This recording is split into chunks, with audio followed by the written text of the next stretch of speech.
Bila evînê de derbas ve jiyana min fanî wek serxweşekî xeyalî di navê ewran de. Ez hezim yamna ev pirs neyê pirsîn di kolanên xwe de rêwiyekî bi qible.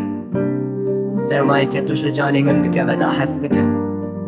Bila riya min a tarî korbe da bizanibim di baxçeyekî. Şahiyê de govend û dîlan di nav çerxa zemanî de rêwiyê mêvandar.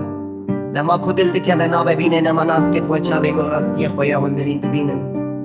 Jiyan bê evîn mînadareke bêpele. Ez rêwî me divê cîhana dêm û dirêj de. Bila ez mam bibîne şopalingê min. Bila çim û roban bi herkin di damarê min de. Navê min mîna bayêş bîr bibe. Tenê evîn bimîne wek nîşana hebûna min. Evîn bibe ronîdarê şeva min arêş. Evîn bibe hevalê min ê rêwiyekî. Evîn bibe dengê min ê bêdeng. Evîn bibe xewl û xeyala min a herî şêrîn. Davaya azad bê mal û warê me zid pêriya evînê diçimez. Di nav cîhana gerdûnî dest terkek biçûkim. Rêwiyekî evîndarim di kolanên jiyanê de.